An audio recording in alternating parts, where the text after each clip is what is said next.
Σάββας λοιπόν είναι φυσικός, έτσι. Είναι τελείως τώρα το μεταπτυχιακό νομοτεχνολογίας, τελείως στην Κρήτη το πτυχίο φυσικής. Έτσι, ο Σάββας ασχολήθηκε με τη μελέτη των οπτικών ιδιοτήτων με φασματοσκοπική λειψομετρία και πιο συγκεκριμένα με τη μελέτη της επίδρασης της θερμοκρασίας στις οπτικές ιδιότητες κάποιων οργανικών ημεογόνων οι οποίοι χρησιμοποιούνται για οργανικά φωτοβολταϊκά. Σάββα, σε ακούμε. Μέλη της Τριμερούς Επιτροπής είναι ο κύριος Κασαβέτης και η κυρία Γιώτη. Ωραία. Καλησπέρα για μένα. Ελπίζω να βλέπετε κανονικά την παρουσίασή μου. Ωραία. Καλησπέρα για μένα. Ονομάζομαι Σάββας Μπογασιανός και στη δικιά μου διπλωματική θα δούμε πώς μπορούμε να μελετήσουμε σε πραγματικό χρόνο τα θερμικά φαινόμενα που έρχονται και αναπτύσσονται και επιδρούν στις οπτικές ιδιότητες σε οργανικούς ημιαγωγούς, σε λεπτά ημένεια, και θα το εξετάσουμε αυτό μέσω της φασματοσκοπικής ελιψομετρίας. Θα κάνουμε αρχικά λοιπόν μια εισαγωγή γύρω από τους οργανικούς ημιαγωγούς, θα πούμε κάποια πράγματα γύρω από τη δομή τους, οι ιδιότητές τους και το πώς αυτές έρχονται και επηρεάζονται από τη θερμοκρασία. Θα πούμε και δύο λόγια για τεχνική της ελιψομετρίας και πώς θα χρησιμοποιούμε την περίπτωσή μας. Θα δούμε την πνευματική διάταξη με τα υλικά μας, μετρήσεις μας και τα μοντέλα που χρησιμοποιούμε. Θα δούμε τα αποτελέσματά μας για την κάθε περίπτωση οργανικού ημιαγωγού που εξετάσαμε και θα κάνουμε τέλει μια σύνοψη και θα δούμε τι μας λένε αυτά τα αποτελέσματα. Αρχικά, η έρευνα αυτή βρίσκεται στο γενικότερο πλαίσιο ερευνών γύρω από τα οργανικά ηλεκτρονικά και πιο συγκεκριμένα στην περίπτωσή μας σε οργανικά φωτοβολταϊκά. Συσκευές δηλαδή βασισμένες στους οργανικούς ημιαγωγούς. Είναι μια αρκετά καινοτόμα και πολύ ενδιαφέρουσα τεχνολογία, όπως ανέφεραν και πιο πριν άλλοι συνάδελφοι, χάρη στις μοναδικές ιδιότητες που προσφέρουν οι οργανικοί ημιαγωγοί. Είναι υλικά με αρκετά προσαρμόσιμες ιδιότητες που μας ενδιαφέρει ανάλογα της εφαρμογής που θέλουμε να τους δώσουμε.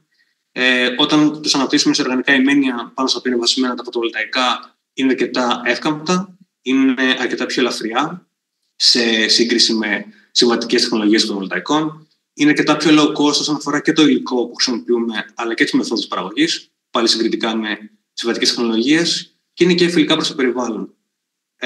Αυτές λοιπόν τις τεχνολογίες των οργανικών ηλεκτρονικών, όπως είδαμε και πριν, μπορούμε και πλέον να τις αναπτύσσουμε σε μεγάλη κλίμακα, μέσω υγρών τεχνικών και τις κάνουμε printing.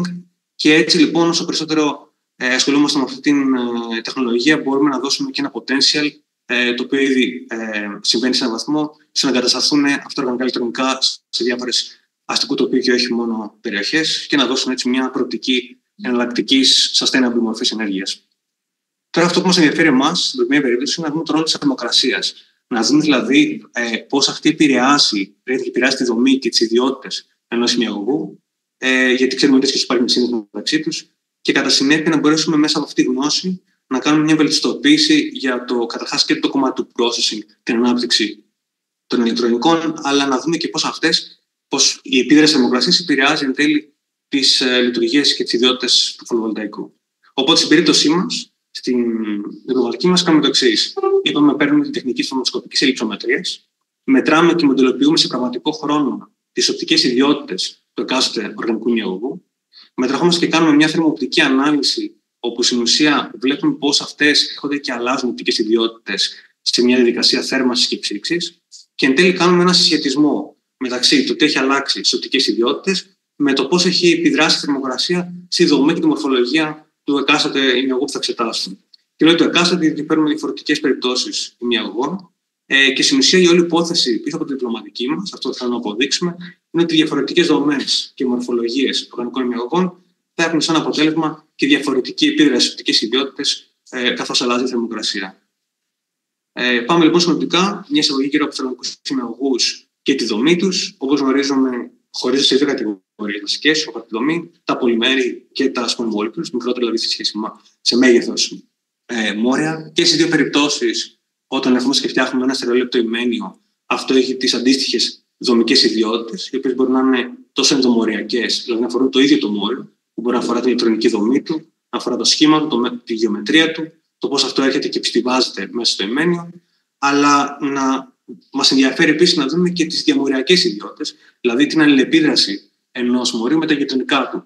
Πάλι όσον αφορά την ηλεκτρονική δομή και τα τροχιακά του, πώς επηρεάζονται, όσον αφορά τη μοριακή τάξη, η οποία και στην περίπτωση των πολυμερών, αλλά και στην περίπτωση των μικρομορίων, αναπεριοχές μπορεί να είναι αρκετά καλά διαταγμένα, αρκετά καλά οργανωμένη η δομή τους, αλλά σε άλλες περιοχές ή υπό άλλες συνθήκες μπορεί να είναι πολύ πιο τυχαία. Και αυτό σε μεγαλύτερη κλίμακα θα είναι που θα μας δώσει τη δυνατότητα να προσδιορίσουμε και την φάση της δομής του υλικού. Οπότε αυτό τώρα που μας ενδιαφέρει, όπως έχουμε και πριν, είναι να κάνουμε μια σύνδεση μεταξύ δομικών ιδιωτήτων και πώς αυτές έρχονται και επηρεάζουν τις οπτικές ιδιότητες ενός υπνιαγωγού. Εδώ πέρα έχω συγκεκριμένα παραδείγματα αυτής της σύνδεσης. Σε ένα από αυτά αφορά μια ενδομοριακή ιδιότητα, όπως είναι η σύζευξη μέσα σε ένα μόριο, δηλαδή η δυνατότητα. Η σύζευξη γενικότερα είναι η αλληλεπικάλυψη των κυματοσυναρτήσεων των πιο τροχιακών των απεντοπισμένων ηλεκτρονίων. Με πολύ απλά λόγια, αυτό που σημαίνει είναι ότι μέσα σε ένα μόριο, μια μοριακή αλυσίδα, έχουμε τη δυνατότητα οι ηλεκτρόνοι που βρίσκονται στα επιτροχιακά να μπορούν να μεταφέρονται σε μια μεγαλύτερη έκταση ή σε ολόκληρο το μόριο και όχι σε ένα περιορισμένο σημείο. Αυτό δίνει τη δυνατότητα, όσο μεγαλύτερη είναι αυτή η έκταση, να διευρύνονται τα μοριακά τροχιακά και εν τέλει οι μοριακές ενεργειακές ζώνες σε επίπεδο στερεοληπτού ημενίου. Και αυτό έχει σαν αποτέλεσμα, επειδή γίνεται τόσο στην θεμελιώδη εξεγερμένη κατάσταση, να φέρνει τις δύο καταστάσεις πιο κοντά μεταξύ τους και κατά συνέχεια να μένει το bandgap. Και αυτό μας ενδιαφέρει γιατί. Διότι όταν εμείς από μια κατάσταση θερμοδυναμικής ισορροπίας έρθουμε και προσθέσουμε αυξήσουμε θερμοκρασία και προσθέσουμε θερμότητα στο δείγμα μας, αυτό που στην ουσία θα προκαλέσουμε είναι δομικές παραμορφώσεις μέσα σε ένα μόριο, μια μοριακή λυσίδα. Δηλαδή, μπορούμε να το στρίψουμε, να το κάμψουμε, να δημιουργήσουμε οποιαδήποτε παραμόρφωση, η οποία, σαν συνέπεια, τι μπορεί να δημιουργήσει. Μπορεί να προκαλέσει ένα φαινόμενο που τα τροχιακά θα απομακρυνθούν μεταξύ τους, θα μειωθεί η αλληλεπικάλυψή τους και άρα η δυνατότητα της σύλληψης και κατά συνέπεια θα αποδιευρυθούν τα μοριακά τροχιακά και θα πάμε στην ουσία σχεδόν ένα βήμα πίσω, όπου θα μεγαλώσει το bandgap. Και άρα, το αν και κατά πόσο είναι οπτική ιδιότητα όπως το bandgap έρχεται και αλλάζει και μεγαλώνει κατά τη διάρκεια μιας θέρμανσης, θα μπορούμε εμείς να το ερμηνεύσουμε με το κατά πόσο έχει παραμορφωθεί το υλικό αυτό. Σε ενδομοριακό επίπεδο. Τώρα, σε διαμοριακό, μια άλλη αντίστοιχη και σημαντική ιδιότητα είναι αυτή του στακαρίσματος της επιστήμαξης των διαφορετικών μορίων, όσον αφορά πάλι την ηλεκτρονική δομή τους. Όπως βλέπουμε, από μια κατάσταση έχει μια συγρή φάση όπου τα μόρια έχουν πολύ πιο μικρή αλληλεπίδραση μεταξύ τους. Βλέπουμε ότι υπάρχει ένα χαρακτηριστικό πάσμα απορρόφησης σε μια περιοχή, αλλά όταν αυτό έρχεται και δημιουργεί ένα στερεόλεπτο ημμένιο και έρχονται και επιστημάζονται μάλιστα με καλή μοριακή τάξη τα επιμέρους μόρια μεταξύ τους και επιδρούν πολύ έντονα τα τροχιακά τους, βλέπουμε ότι έρχονται και δημιουργούνται νέες συγχρονικές μεταβάσεις, νέες απορροφήσεις λοιπόν στο φάσμα της απορρόφησης. Και άρα και πάλι το αν και κατά πόσο θα δούμε ότι ένα οπτικό μας φάσμα επηρεάζεται σε συγκεκριμένες ενέργειες, που μάλιστα είναι, όπως βλέπουμε, και χαμηλότερες από την ενδομοριακή. Κατά πόσο έρχεται και επηρεάζεται, εμείς μπορούμε να το αντιστοιχίσουμε με μια δομική παραμόρφωση όσον αφορά την επιστήμαξη και τη μοριακή τάξη των μορίων. Και αυτό σε μεγαλύτερη κλίμακα, όταν θα δούμε ότι γίνεται με έντονο τρόπο, μπορούμε να προσδιορίσουμε έτσι και μια αλλαγή φάση, όπου μια καλά οργανωμένη κρυσταλλική κατάσταση, σε ποσότητα και ποιότητα μοριακής τάξης, έρχεται σιγά σιγά και αποδιοργανώνεται και εν τέλει μπορεί να έχει και μια πλήρη αμορφοποίηση. Αυτό όσον αφορά λοιπόν λίγα λόγια για τους ημνιαγωγούς. Ας πούμε τώρα και δύο λόγια για τεχνική της ελιψομετρίας, της φωτοσκοπικής ελιψομετρίας. Είναι καταρχάς μια οπτική τεχνική, δηλαδή κάνουμε χρήση του φωτός και συγκεκριμένα απολωμένου φωτός, δηλαδή με προσανατολισμένο ηλεκτρικό πεδίο. Το στέλνουμε στο δείγμα, αλλά πειράμε αυτό, δηλαδή μπορεί να έχουμε ανάκλαση, να έχουμε διέλευση, να έχουμε απορρόφηση από το δείγμα. Και από το εξαρχόμενο φως, όπου θα δούμε οποιαδήποτε μεταβολή υπάρχει στην πόλωση του φωτός όσον αφορά είτε τις γωνίες είτε τους λόγους του ηλεκτρικού πεδίου, σε σχέση με το φως το οποίο έχουμε στείλει, μπορούμε να έρθουμε και να προσδιορίσουμε τη διελεκτρική απόκριση του υλικού αυτού. Και επειδή αυτό δεν το κάνουμε για μία μόνο συχνότητα, αλλά για ένα εύρος συχνοτήτων, αυτό που εν τέλει ερχόμαστε και υπολογίζουμε μέσα από τις διαφορές στην πόλωση είναι η διελεκτρική απόκριση ως συνάρτηση της ενέργειας της συχνότητας. Δηλαδή αυτό που γνωρίζουμε, έτσι που έχουμε ακούσει, η διελεκτρική συνάρτηση ενός υλικού. Αυτό λοιπόν κάνουμε, ερχόμαστε, μετράμε τις διαφορές στην πώληση, κατασκευάζουμε ένα οπτικό μοντέλο, θα συζητήσουμε και περισσότερο παρακάτω γι' αυτό, με το οποίο υπολογίζουμε τη ηλεκτρική συνάρτηση και τις οπτικές ιδιότητες. Οι ιδιότητες αυτές μπορούν να είναι από το δίκτυο διάφλασης, μπορούν να είναι το φάσμα της απορρόφησης με το bandgap και τις κορυφαίες απορρόφησης. Μπορούμε όμως αντίστοιχα να δούμε και δομικές ιδιότητες μέσω της ελιψομετρίας και χάρη στην υψηλή ακρίβεια που έχει. Μπορούμε στην περιοχή που εξετάζουμε να δούμε δομικές αλλαγές όσον αφορά τη σύσταση, εφόσον υπάρχουν διαφορετικά υλικά ή διαφορετικές φάσεις, οι οποίες κατά συνέπεια θα έχουν διαφορετικές διελεκτρικές αναρτήσεις. Και επίσης, στην περίπτωση των οργανικών ημιαγωγών, όπου σε περιοχές μπορεί να είναι διαφανή, δηλαδή να είναι απορροφάνει φως, μπορούμε να δούμε ότι, όπως δείχνω και στην εικόνα, η εισερχομένη ακτινοβολία μπορεί να μπει μέσα στο ημένιο, να αλληλεπιδράσει και με το υπόστρωμα, να κάνει όλες αυτές τις πολλαπλές ανακλάσεις, οι οποίες θα βγουν προς τα έξω και συμβάλλουν μεταξύ τους, μέσα από αυτή τη συμβολή μας μπορούμε να υπολογίσουμε τη διαφορά των διαδρομών και άρα μπορούμε να υπολογίσουμε το πάχος ενός σημερινού, όπως θα δούμε και παρακάτω. Αυτό λοιπόν κάνουμε και στην περίπτωσή μας το κάνουμε σε πραγματικό χρόνο, δηλαδή κάθε δευτερόλεπτο, και θα αντιστοιχίσουμε τον χρόνο με μια διαφορά θερμοκρασίας, οπότε θα δούμε πώς τα φάσματά μας έρχονται και επηρεάζονται από την θερμοκρασία. Πάμε λοιπόν στην πραγματική διάταξη συνοπτικά. Έχουμε 3 περιπτώσεις υλικών που θα εξετάσουμε. 2 πολυμερή, το PCST και το PBDBT, το οποίο έχουν διαφορετικές μάλιστα ενδομοριακές δομές, και άρα θα δούμε πώς αυτές αλλάζουν ως την απόκριψή τους. Έχουμε το ETIC, μια περίπτωση ενός μικρού μορίου, οπότε θα κάνουμε και μια σύγκριση μεταξύ πολυμερών και small molecules. Και 3 περιπτώσεις σε πριστίνο επίπεδο, κάθε υλικό τις αναπτύσσουμε μέσω spin coating πάνω σε ένα γυαλί. Ερχόμαστε, το βάζουμε καταρχάς στο thermal stage που δείχνω από κάτω, που θα ελέγχουμε την αύξηση θερμοκρασίας, και πηγαίνουμε το βάζουμε στη διάταξη της ελιψομετρίας μας, όπου θα κάνουμε τη μέτρηση. Και θα κάνουμε 2 πειράματα. Το ένα θα είναι μέχρι τις 180, όπου στην ουσία από το θερμοκρασία δωματίου θα το αυξάνουμε μέχρι τις 180 και μετά θα αφήσουμε να κρυώσει, όπου σε αυτές τις θερμοκρασίες στην ουσία παίζουμε, γιατί είναι θερμοκρασίες που μπορούμε να δούμε σε processing ή σε treatment conditions, και να δούμε πώς επηρεάζεται λοιπόν ένα υλικό σε αυτά. Και μετά θα κάνουμε και ένα δεύτερο μας κύκλο, θερμοκρασία δωματίου μέχρι τις 300 βαθμούς και μετά ξαναπίσω, για να δούμε την πλήρη θερμοδυναμική συμπεριφορά του υλικού και τις αντοχές.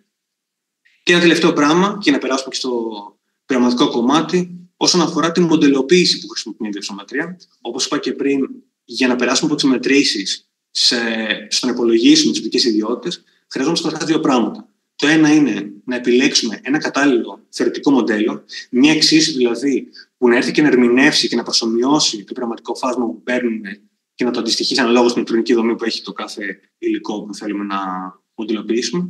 Και ένα δεύτερο πράγμα, επειδή το πειραματικό φάσμα από μόνο του δεν αποτελεί απαραίτητα την πραγματική διελεκτρική απόκριση, καθώς ειδικά στην περίπτωση των οργανικών ημενείων, στα οποία, όπως είπαμε, σε μια φασματική περιοχή μπορεί να είναι διαφανή, και άρα το φως, όπως δείξαμε και πριν, να περνάει μέσα, να λεπιδρά και με το υπόστρωμα και να εξέρχονται διάφορες πολλαπλές ανακλάσεις από εκεί μέσα. Η συμβολή αυτή, εμείς πρέπει να έρθουμε και να την ξεκαθαρίσουμε ποιο κομμάτι αφορά τις πολλαπλές ανακλάσεις και ποιο κομμάτι αφορά την πραγματική διελεκτρική απόκριση. Οπότε κάνουμε μια διαδικασία fitting, όπου το θεωρητικό μας φάσμα, το προσωμεμένο, ερχόμαστε και το προσαρμόζουμε και κάνουμε λογόμενες στερεοποίησεις πάνω στο πειραματικό.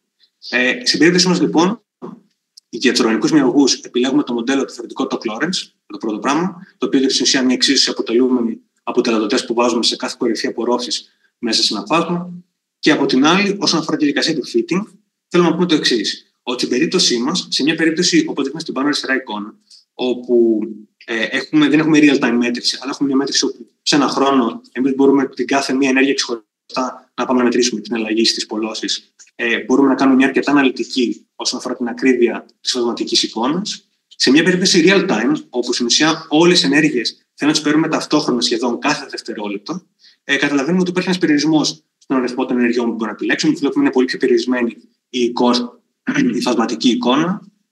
Και αυτό το λέω για τον εξής λόγο, διότι στην περίπτωση αυτή εμείς επιλέγουμε να κάνουμε μια προσέγγιση για τη μοντελοποίησή μας.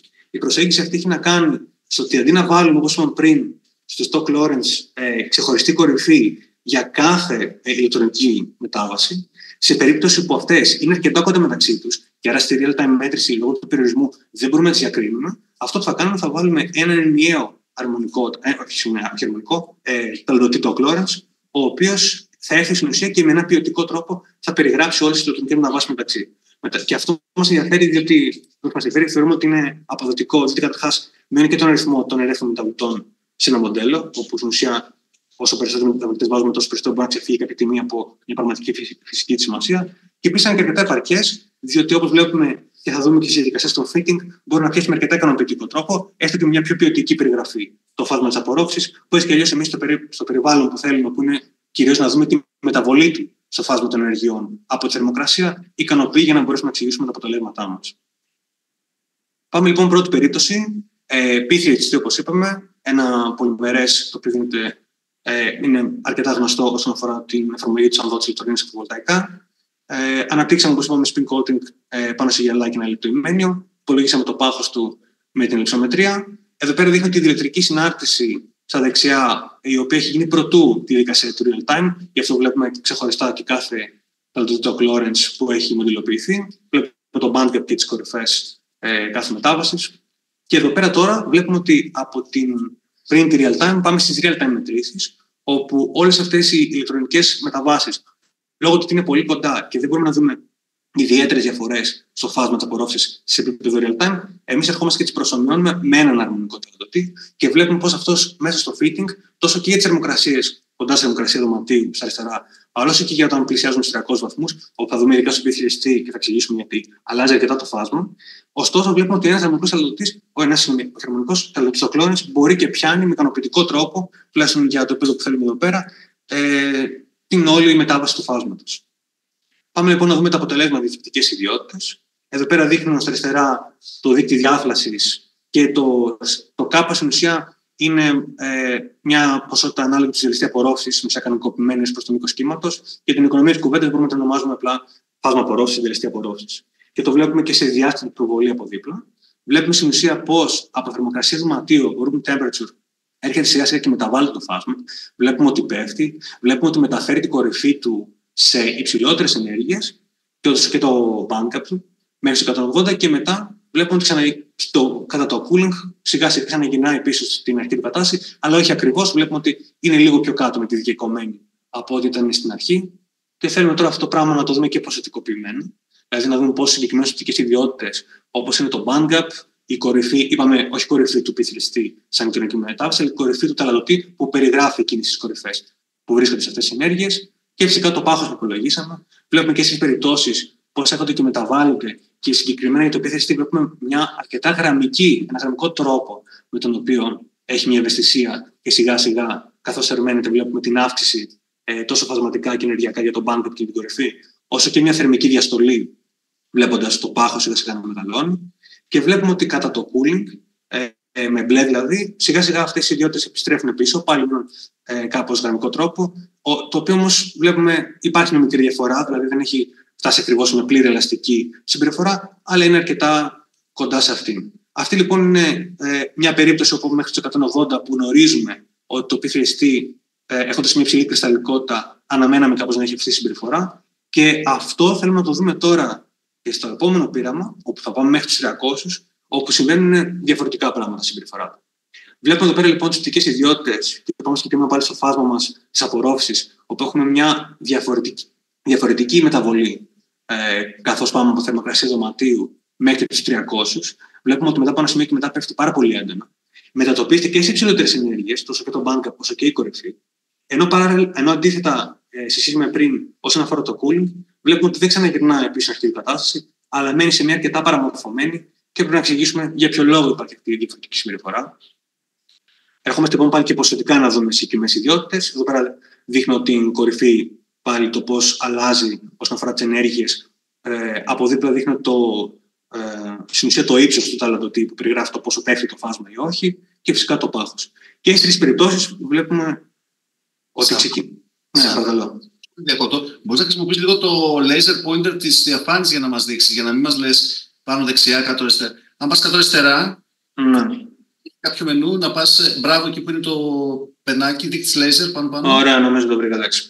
Βλέπουμε και τις τρεις περιπτώσεις, ωραία, έτσι καλύτερα, ότι ξεκινάμε από μια γραμμική κατάσταση, όπως είδαμε και πριν, μια αρκετά γραμμική ευαίσθητη απόκριση, η οποία μετά από ένα σημείο, μετά τους 180 συγκεκριμένα στους 196 βαθμούς, βλέπουμε ότι έρχεται και δημιουργείται μια πολύ μεγάλη αλλαγή στην κλίση, δηλαδή αλλαγή στον ρυθμό μεταβολής είτε της αύξησης για το ε είτε το α κτλ. Και άρα έναν πολύ διαφορετικό τρόπο με τον οποίο αποκρίνεται το υλικό. Αυτό λοιπόν, και σύμφωνα με τη θεωρία της θερμοεξαρτώμενης ελιψομετρίας για διάφορα υλικά, η οποία και συγκεκριμένα για το PFST θα έρθουμε και μετά να συζητήσουμε το πώς η λιθογραφία έρχεται και συμφωνεί με αυτήν, έρχεται να μας εξηγήσει ότι οι έντονες αυτές αλλαγές στην κλίση στην ουσία προσδιορίζουν μια αλλαγή φάσης. Μια αλλαγή λοιπόν στον τρόπο με τον οποίο αποκρίνεται το φάσμα ενός υλικού. Και γι' αυτό, όπως δείξαμε και πριν, θα πάω έτσι ένα βήμα πίσω.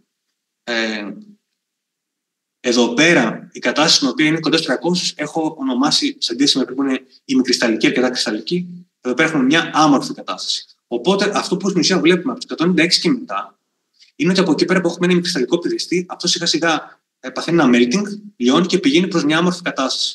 Και μάλιστα, όταν μετά πηγαίνουμε στο cooling, βλέπουμε ότι ναι, μένει σε έναν βαθμό, προσπαθεί να ξαναγυρίσει προς τη μερική κατάσταση. Δηλαδή, έχουμε μια μερική ανακριστάλλωση, αλλά αυτή σίγουρα είναι πολύ πιο μη ελαστική σε αντίθεση με πριν, μέχρι 180, γι' αυτό και βλέπουμε μια πολύ μεγάλη διαφορά με το μπλε σε σχέση με τις αρχικές τιμές.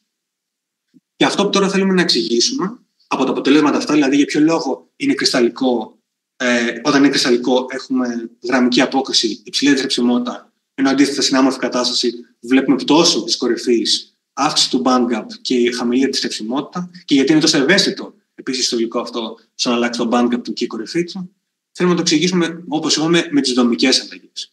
Το για ποιο λόγο είναι ευαίσθητο το band gap, όπως εξηγήσαμε και πριν, το P3ST όντας ένα πολυμερές με αρκετά μικρό μονομερές στοιχείο και στην ουσία φτιάχνοντας γραμμικές αλυσίδες, αυτό έχει σαν αποτέλεσμα αυτές να είναι αρκετά ευαίσθητες στο να μπορούν να στραφούν ή να καθούν να πάθουν δομικές παραμορφώσεις. Και άρα, κατά συνέπεια, τι γίνεται? Έχουμε, όπως είπαμε, μεταβολή, μείωση της δυνατότητας της σύζευξης, και άρα, κατά συνέπεια, έχουμε την αποδιεύρυνση των τροχιακών και έχουμε αύξηση στο band gap. Αυτός είναι πολύ ο λόγος για τον οποίο βλέπουμε στην προκειμένη περίπτωση να αλλάζει το band gap με τον τρόπο που αλλάζει. Επίσης, όσον αφορά τις κορυφές, όπως είπαμε πριν, όταν έχουμε αποσταθεροποίηση θερμοκριτικής ισορροπίας, δημιουργούμε παραμορφώσεις οι οποίες σε διαμοριακό επίπεδο έρχονται και διαταράσσουν την υψηλή κρυσταλλικότητα, την υψηλή μοριακή τάξη του επιμέρους μορίου. Αυτά έρχονται και αποσυνδέονται σε έναν βαθμό μεταξύ τους, και άρα μειώνεται η αλληλεπίδραση των επιμέρους πίπη τροχιακών, και άρα από εκεί μειώνονται οι αντίστοιχες ενέργειες οι οποίες οφείλονται σε αυτές τις απορροφήσεις, όπως εξηγήσαμε και πριν. Και αυτό σε μεγαλύτερο επίπεδο, σε μεγαλύτερη κλίμακα, σε πιο έντονο δηλαδή επίπεδο, είναι που είδαμε χάρη σε αυτό, χάρη στην ελάττωση της μοριακής τάξης από μια πολύ υψηλά κρυσταλλική σε μια άμορφη, είδαμε και τη διαφορά φάσης στους 196. Πάμε τώρα στη δεύτερη περίπτωση, PBDBT, όπου έχουμε έναν αρκετά διαφορετικό πολυμερές όσον αφορά το μονομερές στοιχείο του, που είναι πολύ πιο μεγάλο, πολύ περισσότερα τροχιακά, πολύ πιο πλάναρη η δομή του, και θα εξηγήσουμε για ποιο λόγο αλλάζουν τις ιδιότητες. Βλέπουμε τη διελεκτρική συνάρτηση με τις τρεις κορυφές που έχει σε αυτό το φασματικό εύρος. Εμείς τις δύο πάλι, όπως είπαμε, μετά σε real time θα τις κάνουμε με έναν νέο τελετωτή. Βλέπουμε τη συμπεριφορά του λοιπόν σε αυτές τις ιδιότητες. Βλέπουμε το φάσμα τώρα κατευθείαν στους 300 είναι αρκετά πιο σταθερό σε σχέση με το P3ST. Θα εξηγήσουμε γιατί. Βλέπουμε λοιπόν μια θερμοκρασία δωματίου στους 300, έχουμε πολύ πιο σταδιακή πτώση του φάσματος και βλέπουμε επίσης μια πολύ πιο στρεψιμότητα μετά κατά το cooling του. Ενώ επίσης δεν βλέπουμε καμία διαφορά, πολύ ελάχιστη στατιστική σημασία διαφορά φασματική όσον αφορά την κορυφή, δεν μετατοπίζει τις πλεκτές ενέργειες ούτε το band gap. Και να μην εξηγήσουμε και για ποιο λόγο αυτά επίσης έχουν αυτή τη διαφορετική απόκριση. Εδώ πέρα έχουμε και με ποσοτικοποίηση πάλι, το ύψος του φάσματος, το πώς σιγά σιγά έρχεται σταδιακά και αλλάζει. Εδώ πέρα βλέπουμε μια σχετικά μικρή αλλαγή στην κλίση, όπως και εδώ πέρα στο πάχος, αλλά θα εξηγήσουμε και παρακάτω ότι αυτό δεν οφείλεται σε μια πλήρη αλλαγή φάσης. Καθώς το PBDBT και σύμφωνα με τη βιβλιογραφία αποδιοργανώνεται και παθαίνει ένα melting σε πολύ ψηλότερες θερμοκρασίες, γύρω στους 350. Αυτό όμως μπορούμε να εξηγήσουμε, και ας πάω έτσι και μια και έξω στα αποτελέσματα, δηλαδή η σταδιακή μετάβαση των κορυφών, η υψηλή θρεψιμότητα, και ότι δεν έχει ευαισθησία όσον αφορά το bandgap και την κορυφή απορρόφησης σε υψηλότερες ενέργειες, όπως και δεν έχουμε melting, έχει να κάνει με το πώς είναι δομημένο το PBDBT. Όντας είναι μεγαλύτερο αρκετά πολυμερές, με μεγαλύτερο και backbone, αλλά και πλευρικές αλυσίδες, αλλά και όντας είναι αρκετά planar μόριο, αυτό έχει σαν συνέπεια με μια, όπως είναι και αποδεδειγμένο από την βιβλιογραφία, αρκετά πιο σταθερή δομή. Αυτή η σταθερή δομή να μην επιδέχεται τόσο εύκολα δομικές παραμορφώσεις, δηλαδή δεν μπορεί να στρίψει, να πάθει κάμψη όσο εύκολα τουλάχιστον όσο το P3ST. Και άρα, όντας πολύ πιο σταθερό, έχει πιο σταθερή σύζευξη, και άρα, όντας έχει πιο σταθερή σύζευξη, έχει πιο σταθερό band gap. Και αντίστοιχα για τις κορυφές, όντας ένα πιο μεγάλο και πιο planar molecule, αυτό όταν έρχεται και ψηβάζεται με τα γειτονικά του, φτιάχνει πιο ισχυρό πίπη στα κάρισμά όσον αφορά τα τροχιακά του. Αυτό έχει κατά συνέπεια να αποδιοργανώνεται πιο δύσκολα κατά την θέρμανση, και άρα γι' αυτό έχουμε πιο σταδιακή πτώση των κορυφών. Και όσον αφορά το ότι δεν έχουμε αλλαγή φάσης, το PBDBT, όπως γνωρίζουμε από τη βιβλιογραφία, είναι υλικό το οποίο είναι ήδη αρκετά αποδιοργανωμένο. Δηλαδή, σε αντίθεση με το P3ST που είναι αρκετά κρυσταλλικό και βλέπουμε την απότομη πτώση και μετά την αμορφοποίησή του, στο PBDBT που είναι ήδη αρκετά αποδιοργανωμένο, μέχρι την πλήρη αμορφοποίησή του, που είδαμε ότι γίνεται από 250 και μετά, είναι αρκετά πιο ομαλή η μετάβαση, εξίσου και πιο ομαλή η πτώση του φάσματος. Και τρίτη περίπτωση, ETIC, small molecule, με τις εξής κορυφές και διελεκτρική συνάρτηση. Στην περίπτωση αυτή, επειδή οι κορυφές είναι αρκετά διακριτές μεταξύ τους, θα τις κάνουμε μοντελοποίηση κανονικό χρόνο με δύο τελετωτές και όχι με έναν νέο. Βλέπουμε τα δύο πειράματα μέχρι το 150 σε αυτήν την περίπτωση, όπου έχουμε μια σταδιακή πτώση και μια πλήρη αντιστρεψιμότητα, που είναι σε μια περίπτωση όπου το ETIC είναι αρκετά κρυσταλλικό. Οπότε, άρα, όπως και στο πυθριστή, είναι λογικό να συμπεριφέρεται κάπως έτσι. Στην δεύτερη περίπτωση όμως, μέχρι τους 300, βλέπουμε ότι έχουμε πάλι μια μεγάλη ευαισθησία, όπως κάπως και το πυθριστή, όπου πέφτουν αρκετά οι ηλεκτρονικές μεταβάσεις που οφείλονται στη μοριακή τάξη. Και συγκεκριμένα για τη μοριακή τάξη, επειδή στα μικρά μόρια έχουμε μια ειδική ιδιότητα που ονομάζεται πολυμορφισμός. Δηλαδή, τα μικρά μόρια έχουν τη δυνατότητα να έχουν αναλόγως στη μοριακή του τάξη διαφορετικές ατάξεις μέσα σε ένα περιβάλλον που εξετάζουμε σε ένα ηλεκτρολιμένιο. Βλέπουμε λοιπόν τον πολυμορφισμό από μια πρώτη περίπτωση σε δωματίο με υψηλή τάξη. Έρχεται σχέση γύρω στα 190, το δούμε και ποσοτικά παρακάτω, πώς τα βλέπουμε. Πάει σε έναν δεύτερο πολυμορφισμό και τέλει πάει σε μια μορφοποίηση, η οποία όμως, σε αντίθεση με το πυθριστή που παρέμενε σε άμορφη κοντά κατάσταση κατά την ψήξη του, εδώ πέρα βλέπουμε ότι έχουμε μια πλήρη σχεδόν αντιστροφή στις αρχικές του καταστάσεις. Και οπότε πρέπει να εξηγήσουμε και αυτό για ποιο λόγο γίνεται. Εδώ πέρα τα δείχνω και ποσοτικά. Όσον αφορά λοιπόν κατά αυτόν τον πολυμορφισμό, βλέπουμε πως από εκεί που έχουμε μια αρκετά σταδιακή, σχεδόν γραμμική μετάβαση τόσο και στο ύψος μιας κορυφής, αλλά και στο πάχος, πως αυτή μετά τους 192, που είναι στην ουσία το glass transition, η πρώτη αλλαγή φάσης από glass σε rubbery κρυσταλλική κατάσταση, βλέπουμε την πτώση της τάξης και άρα κατά συνέπεια μια μικρή διαφορά, έτσι και το glass transition είναι αρκετά μικρή η διαφοροποίηση. Βλέπουμε σιγά σιγά όσο πάμε σε μεγαλύτερες θερμοκρασίες γίνεται όλο και πιο έντονη η πτώση και όλο και πιο μεγάλη η αύξηση στο πάχος. Και εν τέλει, μετά το 265, όπου ξεκινάει η αμορφοποίηση του υλικού, βλέπουμε μια πολύ πιο ραγδαία πτώση, η οποία πάει σε μια μορφή κατάσταση. Οπότε, για να εξηγήσουμε και σε αυτήν την περίπτωση για ποιο λόγο με τη συμπεριφορά που έχουμε, τα μικρά μόρια, όπως παραδείγματος χάρη το ETIC, όντως μικρά σε αντιπαραβολή με τα πολυμερίου που είναι αρκετά μεγάλες μοριακές αλυσίδες, είναι λογικό έτσι κι αλλιώς η σύζευξή τους να είναι πολύ πιο εντοπισμένη και άρα έτσι κι αλλιώς είναι πολύ πιο σταθερή. Οπότε γι' αυτό δεν έχουμε ένα shift, γιατί όπως λέμε, δεν έχουμε ένα shift ούτε σε αυτήν την περίπτωση, στο banding στην κορυφή, ένα ενεργειακό shift. Όσον αφορά την πτώση όμως, αυτό που βλέπουμε είναι ότι τα μικρά μόρια ναι, μεν είναι ευαίσθητα, διότι όντας μικρά και έχοντας πολύ λιγότερα πιτροχειακά, είναι πιο εύκολο αυτά να τα αποσυνδέσεις και να δημιουργήσει μια θερμοδυναμική αταξία, καθώς ανεβάζει τη θερμότητα, καθώς ανεβάζει τη θερμοκρασία. Αλλά και από την άλλη, επειδή δεν είναι πολυμερή όπως το πυθριστή, το οποίο έρχεται και μπλέκονται μεταξύ του μοριακές αλυσίδες και είναι δύσκολο μετά να ξαναναδιαταχθούν κρυσταλλικά και να φτιάξουν κρυσταλλική φάση, βλέπουμε εδώ πέρα τα μικρά μόρια μπορούν να ξαναγυρίσουν πολύ πιο εύκολα και να φτάσουν σε μια αρχική κατάσταση. Και εξού, κάπως έτσι ερμηνεύεται και η υψηλή αντιστρεψιμότητα αυτή την περίπτωση. Ενώ αυτή η σταδιακή μετάβαση μεταξύ της διάταξης, στις θερμοκρασίες που δείξαμε, δείχνει και τον πολυμορφισμό του υλικού. Τώρα, όσον αφορά τις αλλαγές φάσης, ένα τελευταίο πράγμα λοιπόν για την ανάλυση και να το κλείσω. Όσον αφορά όπως είπαμε και πριν, η ελιψομετρία έχει τη δυνατότητα να προσδιορίσει διαφορές και στη σύσταση ενός υλικού στην περιοχή που εξετάζει, είτε όταν έχουμε διαφορετικά υλικά, λόγω των διαφορετικών ιδεολογικών συναντήσεων, μπορούμε μέσω της θεωρίας του ενεργού μέσου και συγκεκριμένα μέσω της θεωρίας Μπρούγκεμαν, στην περίπτωσή μας, να δούμε διαφορετικά υλικά, είτε στην περίπτωσή μας που έχουμε ένα υλικό αλλά διαφορετικές φάσεις, μπορούμε να δούμε την ποσόστοση της κρυσταλλικής ως προς την άμορφη κατάσταση. Και αυτό κάνουμε εδώ πέρα, όπως δείχνω, για το πυθριστή. Βλέπουμε το ποσοστό της κρυσταλλικότητας, κρυσταλλικής φάσης ως προς την άμορφη στον όγκο που εξετάζουμε. Ξεκινάμε λοιπόν τη θερμοκρασία δωματίου με μια 100% αρκετά υψηλή, εντάξει, ποτέ δεν είναι 100% κρυσταλλικά τα ατομικά, αλλά μια αρκετά υψηλή, ας ονομάσουμε, κρυσταλλικότητα, η οποία σιγά σιγά έρχεται και πέφτει. Βλέπουμε ότι μετά τους 190 και όταν παθαίνει melting, προφανώς μειώνεται πάρα πολύ έντονα και έχουμε την πλήρη αμορφοποίησή του, η οποία βλέπουμε μετά ότι μερικώς ανακρυσταλλώνεται. Ενώ αντίστοιχα στο ETIC βλέπουμε την σταδιακή πτώση ανά τον πολυμορφισμό και βλέπουμε όμως, σε αυτή την περίπτωση, όπως είπαμε, έχουμε μια ανακρυστάλλωση που είναι αρκετά πιο υψηλή. Οπότε μπορούμε και κατά αυτόν τον τρόπο, με τις θεωρίες Μπρούγκεμαν, να παρουσιάσουμε την αλλαγή φάσης ενός υλικού μέσω της ελιψομετρίας.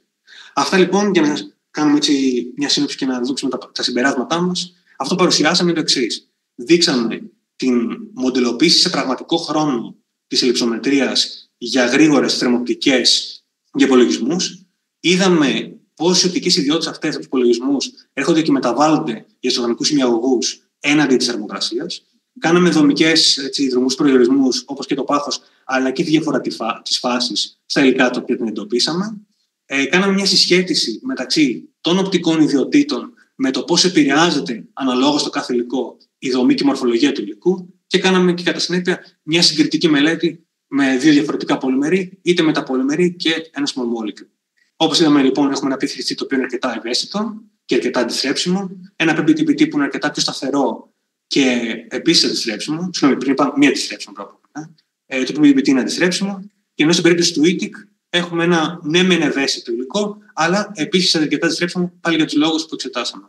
Οπότε αυτή τη γνώση μπορούμε να την εφαρμόσουμε και για τα υλικά, παρακάτω για περισσότερα υλικά, στο να προσδιορίσουμε τις θερμικές, τις εξαρτώμενες οπτικές ιδιότητες και άρα και τις ανοχές και τα όρια σε ένα υλικό, το οποίο μπορεί να μας βοηθήσει ανάλογα στη θερμοκρασία, όπως μπορούμε και ποσοτικά να προσδιορίσουμε εδώ πέρα για την κάθε περίπτωση, να τα ξέρουμε για τις διαδικασίες του processing ή του treatment που θέλουμε να κάνουμε σε υλικά αυτά και για τα φωτοβολταϊκά μας. Οπότε, τα επόμενα βήματα που θεωρούμε ότι αξίζει να μελετηθούν πάνω σε αυτό το πλαίσιο είναι καταρχάς να μελετηθούν όλο και περισσότερα κάθε καινούργιο υλικό το οποίο έρχεται στο εργαστήριο, να κάνουμε παράλληλα και τη θερμοεξαρτώμενη λειψομετρική του ανάλυση, όπου να δούμε τα θερμικά του όρια. Αυτό μάλιστα μπορούμε να το κάνουμε όχι μόνο ξεχωριστά για δότες ή για αποδέκτες, αλλά σε μεταγενέστερο επίπεδο να έρθουμε και να φτιάξουμε και blends των υλικών, έτσι ώστε να μπορέσουμε να δούμε πώς σε επίπεδο blend έρχεται κάθε ποσοστό υλικού και επηρεάζει τη σταθερότητα, τη θερμοδυναμική του σταθερότητα. Μετά αυτή τη γνώση, όπως είπα και πριν, μπορούμε να την πάμε σε επίπεδο processing και να δούμε αυτά τα blends που τα χρησιμοποιούμε τα ελληνικά φωτοβολταϊκά, πώς έρχονται και επηρεάζονται οι ιδιότητές τους, ανά το treatment και το processing και ανά τις θερμοκρασίες που επιλέγουμε να τα αναπτύξουμε. Και φυσικά σε μεταγενέστερο ακόμα επίπεδο θα θέλαμε αυτή τη γνώση να τη συνδυάσουμε και με το performance και με το stability που έχουν τα οργανικά φωτοβολταϊκά. Δηλαδή, πώς οι οπτικές ιδιότητες και η μεταβολή τους θα έρχονται να συνδυαστούν με άλλες μετρήσεις και με άλλες τεχνικές για να μπορέσουμε να δούμε τα trend τους όσον αφορά τη σταθερότητά τους. Εδώ πέρα παρουσιάζω την αφίσα που δημοσιεύθηκε και παρουσιάστηκε στο συνέδριο του 23 του ΕΣΦΟΕ. Από δίπλα έχω ένα paper το οποίο ετοιμάσαμε και σκοπεύουμε το πρώτο διάστημα να παρουσιάσουμε, να στείλουμε για να δημοσιευθεί στο Applied Research του Wiley. Και εδώ πέρα, τελειώνοντας την διπλωματική μου, θα ήθελα να κάνω τις ευχαριστίες μου. Θα ήθελα καταρχάς να ευχαριστήσω τον καθηγητή μου, κύριο Αργύρη Δασκαράκη, ως τον υπεύθυνο της διπλωματικής μου εργασίας, ο οποίος από την πρώτη στιγμή μέχρι και σήμερα είχε ανοιχτεί την πόρτα του. Είχαμε μια πολύ ωραία σχέση ώστε να μπορούμε να συζητάμε διάφορα πράγματα, να μπορέσουμε να αντιληφθούμε αυτά τα οποία συζητήσαμε και στην περίπτωση τη διπλωματική μου. Θα ήθελα να ευχαριστήσω τον καθηγητή, ομότιμο καθηγητή κ. Σέρι Λοθετίδη, χάρη στο συνεχές έργο του οποίου έχουμε όλες αυτές τις εγκαταστάσεις, τους εξοπλισμούς και τα θέματα, τα πειράματα, τα προγράμματα χάρη στα οποία μπορούμε νέοι επιστήμονες να μπούμε στη δικασία και να ασχοληθούμε με αυτή την έρευνα. Θα ήθελα πάρα πολύ να ευχαριστήσω τον Δ. Αλέξανδρο Ζαχαριάδη, όντως ένα άτομο που από την αρχή επίσης με βοήθησε πάρα πολύ όσον αφορά καταρχάς και την οργάνωση, την προγραμματική διαδικασία και των μετρήσεων, αλλά και φυσικά πάρα πολλά πράγματα γύρω από την λειψομετρία, την ανάλυση, την μοντελοποίηση και πολλά από αυτά που συζητήσαμε.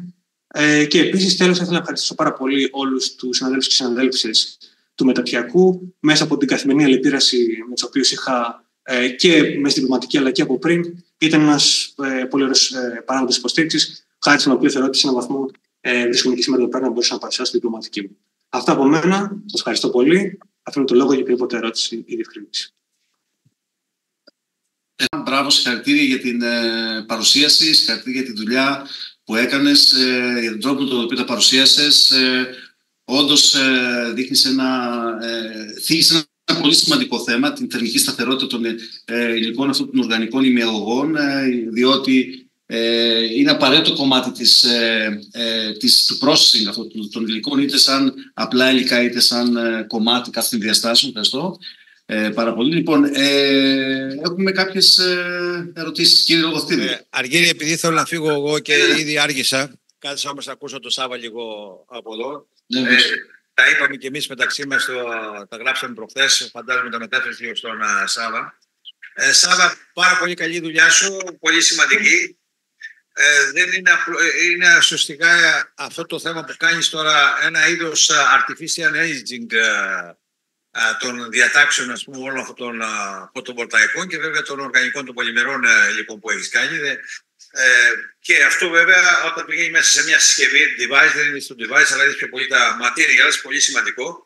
Είναι ένα degradation, βλέπουμε ένα πολύ σημαντικό σημείο ότι έχουμε ένα έντονο amortization. Αυτά δεν είναι reversible, δεν ξαναγυρίζεις πίσω όταν πηγαίνεις όχι απλώς 300 βαθμούς, 200 βαθμούς, αλλά και στους 70-80 βαθμούς που τα πάει κανείς, το φαινόμενο δεν είναι αντιστρεπτό. Επομένως, όταν μπαίνει σε μια τέτοια θερμική καταχώνηση, έχουμε ένα μεγάλο degradation που πρέπει να το δούμε πολύ, πολύ σημαντικά. Λοιπόν, δεν ξέρω αν είδες καθόλου την έννοια, το amorphization μας το δείχνεις καθαρά εκεί πέρα, το μελετάς με αυτόν τον τρόπο. Από να γυρίσει το Σάββατο. Δεν είναι απλώς degradation, αμορφοποιείται, αλλά η αμορφοποίηση σημαίνει μικρότερο. Ναι, σωστά είναι αυτό το διάγραμμα. Ακριβώς ήθελα να σου πω για αυτή τη διαφάνεια 27 λοιπόν, που εμφανίζεις. Εδώ είναι πολύ φανερό, βεβαίως στις ψηλές θερμοκρασίες, αλλά εδώ δείχνει στις 40, 50, 60, 70, 80. Ήταν καλό λοιπόν να μπορούσεις κάποια στιγμή να κάνεις ένα πείραμα, ας πούμε στους 70 βαθμούς, 60 βαθμούς, 80 βαθμούς, 100 βαθμούς, να δούμε την έννοια της μη αντιστρεψιμότητας, ότι επαναλαμβάνεται εκεί πέρα. Δηλαδή η ζημιά την παθαίνει και σε χαμηλές θερμοκρασίες. Άμα φτάσει βέβαια στους 180-200 που λες εκεί πέρα, τελείωσε, καθάρισε. Επίσης πέφτει η ικανότητα του amorphization, η απορρόφηση. Πόσο φως απορροφείται λοιπόν, πόσα φωτόνια απορροφούνται, και αυτό έχει σαν αποτέλεσμα και το φωτοκάρεν που τελικά πέρα από το αντιθέξ που βάζει, αλλά και το φωτόρημα ότι πέφτει πολύ, πολύ σημαντικά. Μπορείτε να το δείτε λοιπόν τόσο αισίωση με τον Αλέξανδρο εδώ. Τι επίδραση μπορεί να έχουμε, πόσο σημαντική είναι η επίδραση. Δεν ξέρω τώρα αυτές τις μέρες, αλλά τις επόμενες μέρες, από τον επόμενο καιρό να εξεταστεί λίγο αυτό το φαινόμενο. Έχεις κάνει μια προσπάθεια να δεις καθώς προχωράει αυτό το process από την κρυσταλλικότητα στην αμορφοποίηση, πώς αλλάζουν, υπάρχουν στάδια δηλαδή εδώ. Το conjugation length, δηλαδή είναι διάφορα παράμετροι να μπουν έτσι ποσοτικές. Ποιες είναι αυτές οι παράμετροι, αυτό που δείχνεις τώρα εδώ, πώς αλλάζει η δομή, η μορφολογία, όλα αυτά τα πράγματα που αλλάζουν, ας πούμε.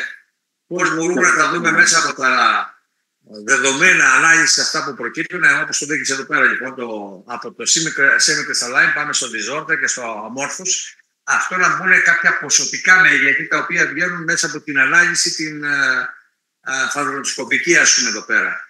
Κάποια προσπάθεια για κάνει ο παλιό παραγγείλει στο 2.10, 2.11, ξέρω κάτι με το conjugation, είπαμε κάποιες φορές αργή να θυμάσαι, βάζαμε την παράμετρο αυτή εδώ σε κάποιες παρουσιάσεις, μετά το σταματήσαμε τώρα το 13-14, δεν θυμάμαι πότε, 15, κάπου σταμάτησε. Υπάρχει λοιπόν μια παράμετρο που μπορεί να το δείξει αυτό ποσοτικά, όπως το δείχνεις από εδώ, πάμε από τη μία semi-crystalline σε disorder, πάμε στο amorphous. Εν πάση περιπτώσει, επειδή και εγώ βιάζομαι τώρα, πρέπει να φύγω, συγχαρητήρια. Είναι από μελέτη, ο Αλέξανδρος έχει κάνει και αυτός πάρα πολύ δουλειά από εκεί δίπλα. Πρέπει να κάνουμε, όπως είπαμε, στα κορίτσια και στα άλλα παιδιά, στα προηγούμενα θέματα. Θέλουμε πάλι μια συνάντηση για να κάνουμε ένα brainstorming πάνω σε τέτοια θέματα. Σταθερότητα, stability, πολύ σημαντικό είναι αυτό που έδειξε στα συμπεράσματά σου. Πρέπει να το δούμε στο επίπεδο του device, του modules, ιδίως στον ήλιο, αυτά που κάθεται τώρα. Ανέφερα το παράδειγμα στο Κατάρ που χθες που ήμουνα, το καλοκαίρι τον Αύγουστο πιάνουν 60 βαθμούς Κελσίου. Πάνω στο πατρόλιο αυτό 60 βαθμούς συνέχεια και από κάτω πυρώνει το θερμοκήπιο, φτάνει 80-90 βαθμούς. Καταλαβαίνει κανείς τι καταστροφή γίνεται στο φωτοβολταϊκό, αλλά και στην απόδοσή του. Και επίσης σε ένα μήνα έχει καθαρίσει το φωτοβολταϊκό. Και θα ήθελα να αναφέρω επίσης για το κομμάτι του. Για το κομμάτι που λέτε τη θέρμανση, επίσης πολύ σημαντικό, που θα δούμε σε επόμενο επίπεδο, είναι να δούμε και τους κύκλους της ψήξης. Δηλαδή, αντίθετα με αυτό που κάνουμε εδώ πέρα, που είναι μία θέρμανση και μία ψήξη, να μπορέσουμε να κάνουμε πολλαπλούς κύκλους, θέρμανση-ψήξη, όπως είναι αντίστοιχα μέρα-νύχτα, και να δούμε λόγω των πολλαπλών δομικών αυξήσεων και μειώσεων πώς αλλάζει μετά σε μεταγέννηση το πίκιν την degradation υλικών. Αυτό μπορεί να γίνει, φαντάζομαι, με την κυψελίδα που έχει, ξέρω εγώ, το αυτό. Ναι.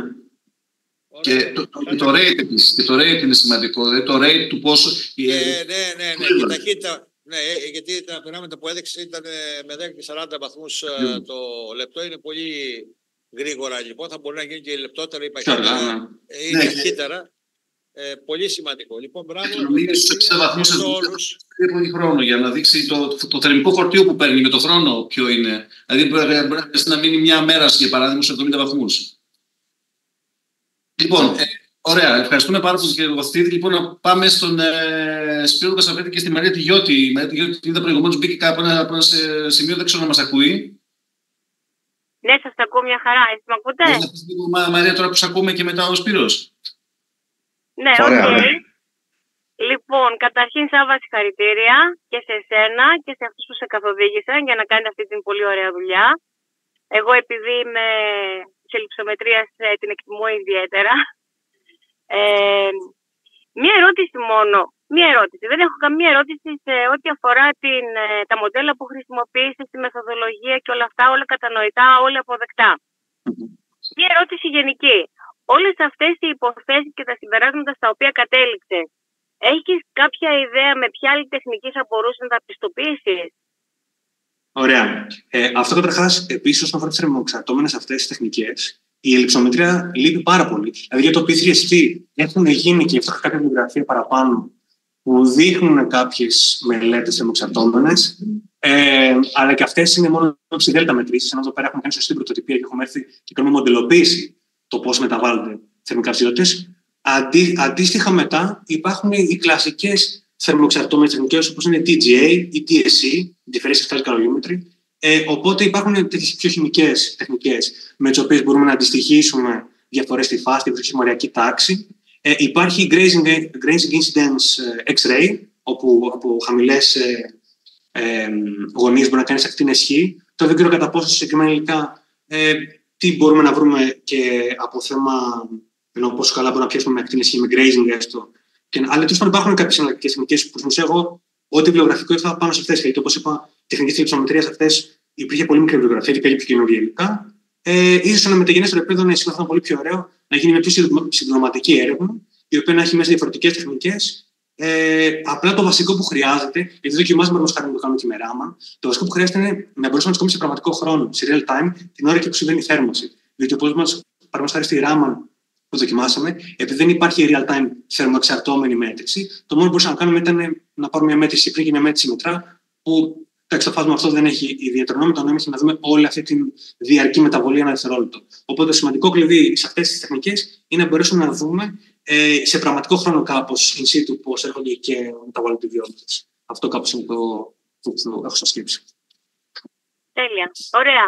Εγώ πάντως θα σου πρότεινα να το κάνεις αυτό για να δείξεις μετά και την ισχύ ακόμη περισσότερο του πόσο η λειψομετρία, μια τεχνική οπτική, μπορεί να σου δώσει απευθείας συμπεράσματα και σε πραγματικό χρόνο και να καπακώσεις όλες τις άλλες τεχνικές. Ναι. Ευχαριστώ και πάλι. Καλή συνέχεια από εδώ και πέρα. Ευχαριστώ πολύ. Ευχαριστούμε πάρα πολύ, Σπύρος. Σάβα, συγχαρητήρια για τη δουλειά σου και τα αποτελέσματά σου.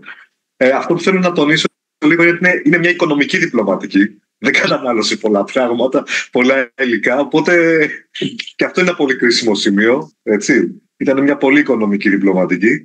Και επίσης αυτό θα ήθελα και εγώ να σου προτείνω. Πολύ πιθανό να μπορούμε και με το AFM να δούμε κάποια πράγματα με thermal AFM και να έχουμε κάποιο συμπληρωματικό αποτέλεσμα. Και κυρίως χαμηλές θερμοκρασίες με το thermal AFM.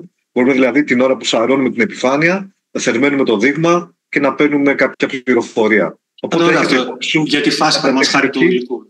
Ναι. Έχει το υπόψη σου σαν τεχνική ώστε να δούμε κάποια άλλα αποτελέσματα. Συγχαρητήρια και πάλι. Ευχαριστώ πολύ. Πολύ ωραίο αυτό για να συνδυαστούν τα αποτελέσματα από τις δύο τεχνικές. Ωραία. Σε περίπτωση, δεν ξέρω αν έχει κάποιο άλλο κάποια ερώτηση στο Σάβα. Αν όχι, να ευχαριστήσουμε τον Σάβα και να τον συγχαρούμε πάλι για την πολύ καλή δουλειά και να τους συγχαρούμε και όλους όσους παρουσίασαν σήμερα τις διπλωματικές τους. Δεν ξέρω, για μας ήταν κάτι σαν γιορτή τέλος πάντων, γιατί πολλά παιδιά παρουσίασαν τη δουλειά που κάνουν εδώ και αρκετούς μήνες στα πλαίσια του μεταπτυχιακού και στα πλαίσια της επαγγελματικής τους πορείας σαν ερευνητές στο εργαστήριο νεοτεχνολογίας. Ευχόμαστε στις ανώτερα. Εννοείται πως θα έχουμε ένα follow-up το επόμενο διάστημα για το πώς αυτά εδώ πέρα μπορούμε να τα αξιοποιήσουμε με τον κατάλληλο δυνατό τρόπο. Ευχόμαστε καλή επιτυχία στους επόμενους, έτσι, που έρχονται στη συνέχεια και όλους εσάς που ήσασταν εδώ και παρακολουθήσατε τις διπλωματικές αυτές. Αν δεν υπάρχει κάποιο άλλο σχόλιο, να